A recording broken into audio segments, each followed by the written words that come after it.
साल 1919 बीकानेर की गलियों में एक 12 साल का बच्चा अपनी बुआ से भुजिया बनाना सीखता है। वो केवल 2 पैसे में उसे बेचना चालू करता है। इस बात से बिल्कुल अनजान कि यही भुजिया एक दिन हजारों करोड़ों के बिजनेस इंपायर की नींव बनेगी। और एक दिन पूरी दुनिया में बिकने वाले लाखों भुजिया पैकेट्स में उसका नाम हल्दीराम्स प्रिंटेड होगा। ये कहानी है हल्दीराम की। हल्दीराम का जन्म 1908 में बीकानेर के एक गरीब परिवार में हुआ था। उनके ग्रैंडफादर भुजिया बाजार में छोटी सी शॉप थी, भुजिया बेचते थे और बचपन से ही हल्दीराम को भुजिया में बहुत इंटरेस्ट था। इसीलिए सिर्फ 12 साल की उम्र में हर दिन घंटों मेहनत करके भुजिया मेकिंग प्रोसेस में मास्टर कर लिया और बहुत जल्द अपने ग्रैंडफादर के शॉप में रेगुलरली बैठने लगे। लेकिन वो ग्रैंडफादर की तरह भुजिया से केवल कुछ पैसे कमाकर सेटिस्फाइड नहीं थे, वो अपने बिजनेस को बढ़ाना चाहते थे। हल्दीराम जो भुजिया बेच रहे थे वो बेसन से बनती थी, लेकिन उन्हें देखा कि राजस्थान के लोगों को मोठ की दाल बहुत पसंद है। वहाँ के लोग कई डिशेज में मोठ की दाल डालते थे, इसलिए हल्दीराम ने भी अपनी भुजिया को बेसन के साथ मोठ की दाल में मिलाकर चालू कर दिया। उनकी नई ये भुजिया लोगों को काफी पसंद आई और ये इंस्टेंट हिट बन गई। लेकिन वो यही नहीं रुके, उन्होंने रियलाइज किया कि अभी की भुजिया काफी मोटी और सॉफ्ट है, लेकिन अगर वो इसे थिन और क्रिस्पी बना दे तो कस्टमर का ईटिंग एक्सपीरियंस काफी सेटिस्फाइंग बन जाएगा। इसे अंजाम देने के लिए उन्हें पहले अपने बैटर को पतला बनाना था और साथ एक ऐसा मेस चाहिए था जिसे मोस्ट स्टैंडर्ड मेस के काफी छोटा हो ताकि उसे पतली भुजिया बन सके। उन्हें मार्केट के कई मेस मेकर के साथ लगकर परफेक्ट मेस बनवाया और अपने बैटर को कई आइटम्स भी ट्राई किए। फाइनली कई महीने के एक्सपेरिमेंट के बाद उन्हें एक परफेक्ट मेस बना ली, थिन एंड क्रिस्पी भुजिया बना ली। इस नई भुजिया ने सेल्स को एक्सपोनेंशियली ग्रोथ बढ़ा दिया। लेकिन हल्दीराम का इनोवेशन केवल भुजिया और रेसिपी तक लिमिटेड नहीं था। टर्न साउथ के हल्दीराम ब्रांडिंग जीनियस भी थे। वो मार्केट में कई ऐसी दुकानें थी जो भुजिया बेचती थी, लेकिन हल्दीराम जानते थे कस्टमर के दिमाग में उनकी भुजिया की इम्पोर्टेंस एक नॉर्मल भुजिया से कई गुना ज्यादा थी। हल्दीराम को पता था कि महाराजा दंगर सिंह बीकानेर के सबसे पॉपुलर महाराजा रहे हैं, लोग उन्हें बहुत रिस्पेक्ट करते थे। इसीलिए हल्दीराम के भुजिया का नाम महाराजा दंगर सिंह के नाम पे दंगर सेब रख दिया। महाराजा के नाम से उनकी भुजिया सारी नॉर्मल भुजिया से डिफरेंट हो गई और प्रीमियम पोजीशनिंग भी मिल गई। इस नई ब्रांडिंग के साथ उन्होंने प्राइस भी बढ़ा दिया और कस्टमर का उस प्राइस को खुशी खुशी एक्सेप्ट भी कर लिया। अगले कुछ सालों में हल्दीराम ने अपने दोनों भाइयों के साथ मिलकर बिजनेस को अच्छा खासा एस्टेब्लिश कर लिया था और अब 36 साल की एज में उनकी वाइफ और 3 बेटे भी थे। बेहद गरीबी से उठकर आए हल्दीराम के लिए सब कुछ बहुत अच्छा चल रहा था कि तभी 1944 में उनकी लाइफ में बहुत बड़ा ट्विस्ट आया। घर में लेडीजों के बीच रिलेशन बिगड़ने लगी। तभी बात इतनी बढ़ गई कि फाइनली हल्दीराम को घर छोड़कर अलग होना पड़ा। लेकिन प्रॉब्लम ये थी कि घर के साथ साथ हल्दीराम को बिजनेस से भी अलग कर दिया गया, जिससे बिजनेस में हल्दीराम ने अपनी जी जान लगा के बनाई थी। आज वही उसी बिजनेस से उन्हें फूटी कौड़ी भी न मिली। वो रातों रात अपनी फैमिली के साथ सड़क पे आ गए, लेकिन जिम्मेवारी के चलते अपने पास इमोशनल होने का भी कोई टाइम नहीं था। हल्दीराम जल्द से जल्द अपने आप को संभाला, काम ढूंढने लगे। एक दिन मार्केट में काम ढूंढते वक्त किसी ने उनका नाम पुकारा। जब हल्दीराम ने मुड़कर देखा तो पीछे उनका एक बचपन का दोस्त खड़ा था। उनके एक दोस्त के सालों बाद बीकानेर लौटा था। हल्दीराम ने उसे अपनी सिचुएशन के बारे में सब कुछ बता दिया। सालों पहले हल्दीराम ने 200 रुपए दे के अपने दोस्त की मदद की थी और फॉर्चुनेटली वो एहसान भूला नहीं था। उसी दोस्त ने हल्दीराम को 100 रुपए लौटा दिया। यही 100 रुपए हल्दीराम के लिए लाइफ लाइन साबित हुआ। सबसे पहले तो उन्होंने अपनी फैमिली के लिए एक छोटा सा घर रेंट पे लिया और फिर बिजनेस आइडिया सोचने लगे। उनकी वाइफ चंपा देवी काफी डिलीशियस मूंग दाल बनाती थी और बीकानेर के लोगों के लिए भी मूंग दाल स्टेप डिश थी। फिर क्या उन्होंने मूंग दाल का बिजनेस करने का फैसला किया। उन्होंने बचे हुए पैसे से मूंग दाल, स्पाइसेस और बाकी आइटम्स खरीदे और काम चलाऊ किचन भी स्टेप किया और दोनों अर्ली मॉर्निंग उठकर मूंग दाल प्रिपेयर करते। हल्दीराम पूरे मार्केट में घूम घूम कर लोकल वर्कर्स और ऑफिसर्स को भी डिश बेचने लगे। कुछ ही टाइम में उन्होंने मूंग दाल के साथ साथ अपने ओरिजिनल पैशन भुजिया को भी बेचना शुरू कर दिया। हार्ड वर्क और टेस्ट की क्वालिटी के चलते उनके एक लॉयल कस्टमर बेस बन गया था और कुछ ही टाइम में उन्होंने छोटी सी शॉप रेंट पे लेने का पैसा जमा कर लिए। शॉप खोलने के लिए कुछ ही समय मार्केट में बात फैल गई कि हल्दीराम उनकी दंगर से वापस आ चुके हैं। उनकी दुकान में लोगों के लिए लाइन लगने लगी। हल्दीराम फिर से लोकल भुजिया किंग बन गए। अगले कुछ सालों सालों में हल्दीराम ने केवल उसी दुकान को ग्रोथ करने में पूरा फोकस किया, लेकिन फिर 1950 से कुछ ऐसा हुआ जो कि उनके लिए बहुत टर्निंग पॉइंट साबित हुआ। हल्दीराम अपने दोस्त की बेटी के शादी में कोलकाता गए थे।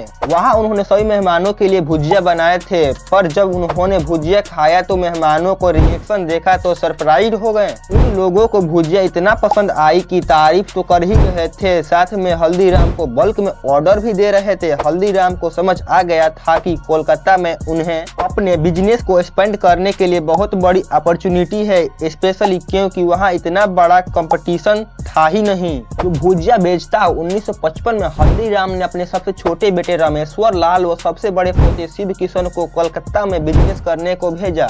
यहाँ भी उनकी शुरुआत छोटे से घर व 8 स्क्वायर फुट वाले दुकान से शुरू हुई। कोलकाता में उनका बिजनेस वर्ड ऑफ माउथ के कारण ग्रोथ करने लगा और देखते ही देखते पर डे की 150 से 200 केजी भुजिया बेचने लगे। आल्सो बंगाली को अट्रैक्ट करने के लिए इन्होंने वहाँ का टेस्ट को बंगाली मिक्सचर नमकीन के नाम से लॉन्च किया, जो काफी सक्सेसफुल हो गई। अगले 12 सालों में उनकी शॉप 8 स्क्वायर फीट से बढ़कर 25 स्क्वायर फीट हो गई। कोलकाता ब्रांच का बिजनेस अब बीकानेर ब्रांच से भी बड़ा हो चुका था। 1960 तक हल्दीराम के तीनों बेटे सेटल थे। उनके बड़े बेटे मूलचंद बीकानेर के बिजनेस संभाल रहे थे। सतीदास ने फैमिली से अलग होकर इंडिपेंडेंट शॉप खोल ली थी और रामेश्वर लाल कोलकाता बिजनेस चला रहे थे। इसे देखते हुए हल्दीराम ने बिजनेस से सेमी रिटायर ले लिए थे। वो कभी कभी बिजनेस को सुपरवाइज करने के लिए जाते थे। बिजनेस ऑलरेडी अच्छा खासा चल रहा था। हल्दीराम के सबसे बड़े पोते शिव किशन अभी तक अपने चाचा के साथ काम कर रहे थे। वो 1968 में नागपुर आकर शिव किशन ने देखा कि वहाँ के लोगों को बालूशाह, गुजराती पेड़ा, मैसूर पाक व लड्डू जैसे स्वीट बहुत पसंद है। अभी तक इंडिया के बाकी हिस्सों में स्वीट्स का ज्यादा एक्सपोजर नहीं मिला था। इस अपॉर्चुनिटी को देखते हुए शिव किशन ने नागपुर में भुजिया के साथ साथ अपनी फेवरेट काजू कतली भी बेचना चालू कर दिए।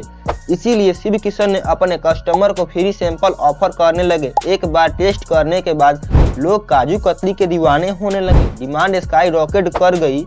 इस सक्सेस को देखते हुए शिव किशन ने लड्डू और रसगुल्ला, रसमलाई जैसे स्वीट्स का भी ऑफर करने लगे और जाने अनजाने में यही से शुरुआत हुई हल्दीराम की इंडिया की स्वीट इंडस्ट्री में। सबसे बड़े प्लेयर बनने का 1971 तक नागपुर में हल्दीराम के 2 आउटलेट्स खुल गए थे। शिव किशन यहाँ रुकना नहीं चाहते थे। शिव किशन को आइडिया आया कि हल्दीराम का एक शॉप एक रेस्टोरेंट में बदलने का। मार्केट को समझने पर उनको पता चला कि महाराष्ट्र में लोगों को साउथ इंडियन डिशेज जैसी डोसा और इडली बहुत पसंद है। अब वो तो अपने रेस्टोरेंट में बीकानेर के पॉपुलर स्नैकिंग समोसा और कचौरी ऑफर करना चाहते थे, लेकिन उससे पहले उन्हें कस्टमर को अपने रेस्टोरेंट तक लाना था। इसीलिए उन्होंने शुरुआत की उन्हीं डिशेज से करी जिसकी डिमांड, यानी कि डोसा एंड इडली। शिव किशन ने 30 सीटर रेस्टोरेंट खोला। वो बहुत जल्द उनकी रेस्टोरेंट सारी 6 ऑक्युपाइड रहने लगी।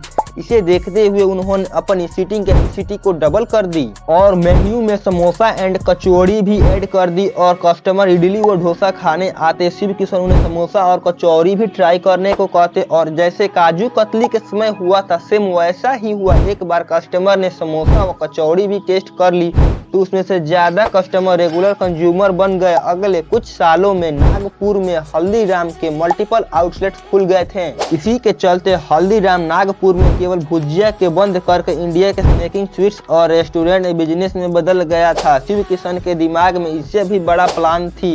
वो एक ऐसे शहर में एक्सपोर्ट करना चाहते थे जो कि हल्दीराम को एक नेशनल लेवल का ब्रांड बना दे वाला था। वो शहर था भारत की राजधानी दिल्ली। दिल्ली एक्सपोर्ट करने के लिए शिव किशन ने अपने छोटे भाई मनोहर लाल को चुना।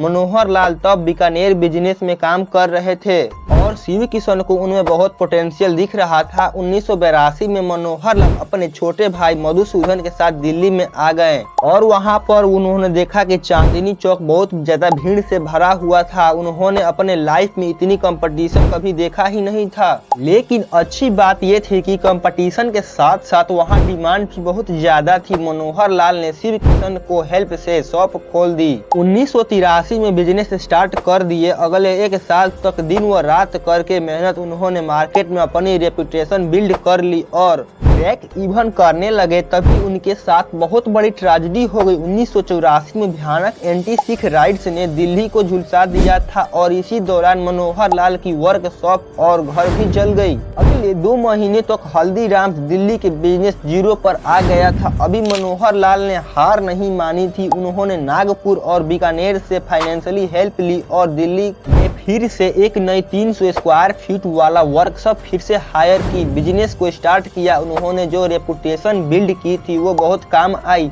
और फिर से बिजनेस चलने लगा। शिव किशन व मनोहर लाल चाहते थे कि हल्दीराम एक वर्ल्ड क्लास कंज्यूमर ब्रांड बने, इंडिया के हर घर के लोगों को पैकेट्स यूज करे। उन्होंने देखा कि लिबरलाइजेशन के बाद पेप्सी जैसे ब्रांड ने इंडिया में फूड बेचना चालू कर दिया है। बेसिकली पैकेज व रेडी टू ईट फूड, लेकिन हल्दीराम यहाँ बहुत बड़ा गैप स्पॉट किया था। सभी फॉरेन ब्रांड्स इंडिया को वेस्टर्न कल्चर के पैकेज फूड मार्केट में करने लगे, हजारों करोड़ों को खर्च कर रहे थे, लेकिन उस समय कोई भी ब्रांड इंडियन स्नैक्स को लॉन्ग शेल्फ लाइफ पैकेजिंग में नहीं बेच रहा था। इसी अपॉर्चुनिटी को देखते हुए हल्दीराम ने अपनी सारी स्नैक्स को नाइट्रोजन पैकेजिंग में बेचना चालू कर दिया। हल्दीराम अब नागपुर या दिल्ली तक लिमिटेड नहीं थे, अब वो लोगों के छोटे से छोटे शहरों तक हल्दीराम की भुजिया खरीद सकते थे। हल्दीराम ने अपने पैकेज फूड सेगमेंट में रसगुल्ला, सोन पापड़ी और कचौड़ी भेलपुरी में डाइवर्सिफाइड किया। देखते ही देखते हल्दीराम ने 400 पैकेजिंग प्रोडक्ट फूड आइटम्स बेचना चालू कर दिया। अलग अलग परचेसिंग पावर वाले कंज्यूमर को टारगेट करने के लिए इन्होंने अलग अलग पैकेजिंग साइज में अपने प्रोडक्ट को छोटा से छोटा पैक केवल 5 रुपए में मिल जाते थे और बड़े से बड़े पैक 200 रुपए प्लस तक जाते थे।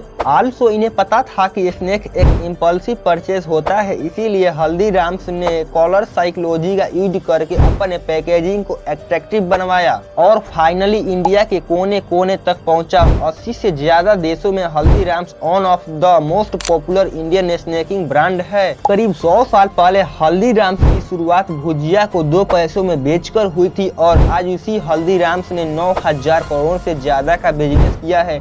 यही कहानी हल्दीराम की है।